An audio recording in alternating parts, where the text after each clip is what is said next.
याद करिए 2017 के पहले की स्थिति क्या थी। भर्ती निष्पक्ष और पारदर्शी तरीके से नहीं होती थी, भेदभाव होता था, पैसे का लेन देन होता था, एक एक भर्ती पर बोली बोली जाती थी। परिणाम क्या था? नौजवान के हितों पर तो कुठाराघात होता ही था,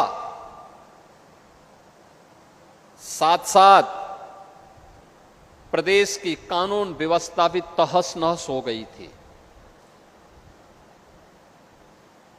प्रदेश में दंगों का दौर चला, प्रदेश में अराजकता थी,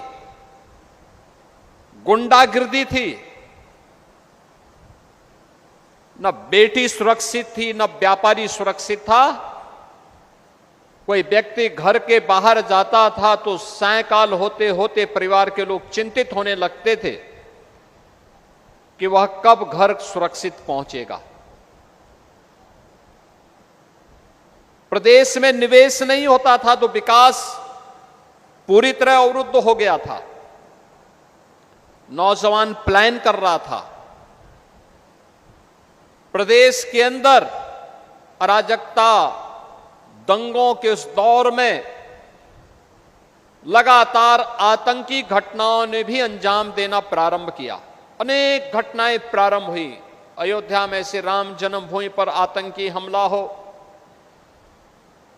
काशी में संकट मोचन मंदिर, काशी की कचहरी, अयोध्या की कचहरी हो या लखनऊ की कचहरी, विस्फोट लगातार होते थे। सीआरपीएफ कैंप रामपुर पर आतंकी हमला, ये उसी दौर की बात है जब निष्पक्ष भर्ती की प्रक्रिया को पिछली सरकारों ने अपनी राजनीतिक स्वार्थों के लिए बाधित किया था। परिणाम था उत्तर प्रदेश का नौजवान प्लान करने के लिए मजबूर हुआ था, हताशा और निराशा में जीने के लिए मजबूर हुआ था। भाई भतीजेवाद और परिवारवाद के बोलबाले ने न्यायालय को भर्ती की प्रक्रिया में हस्तक्षेप करने का अवसर दिया था और प्रदेश के नौजवानों के सामने पहचान का संकट आ खड़ा हुआ था। एक पहचान का संकट, पूरा बदनामी एक परिवार और एक पार्टी करती थी, गलत काम एक परिवार और एक पार्टी करती थी। खामियाजा उस समय की 20 करोड़ की आबादी को भुगतना पड़ता था जब उसके सामने पहचान का संकट खड़ा होता था। और इसी अराजकता,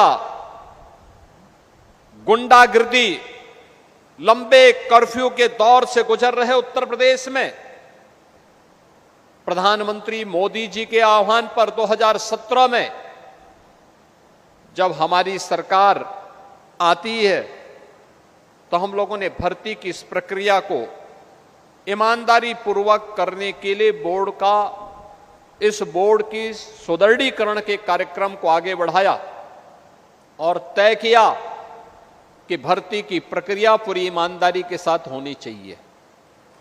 अगर कहीं भी किसी नौजवान के भविष्य के साथ किसी भर्ती बोर्ड और आयोग ने भेदभाव किया तो उनकी जवाबदेही तय होगी। किसी ने भर्ती की प्रक्रिया में सेंधमारी की तो उसकी 7 पीढ़ियों को फिर इस सेंधमारी का जवाब देना पड़ेगा और उसके परिणाम स्वरूप जो कार्रवाई उस समय हम लोगों ने प्रारंभ की, आज परिणाम है उत्तर प्रदेश देश के अंदर सर्वाधिक पुलिस की भर्ती और सरकारी नौकरी देने वाले राज्यों में उत्तर प्रदेश पहले नंबर पर आता है, अग्रणी राज्यों में है। 8.5 लाख सरकारी भर्ती हमने अब तक संपन्न की है।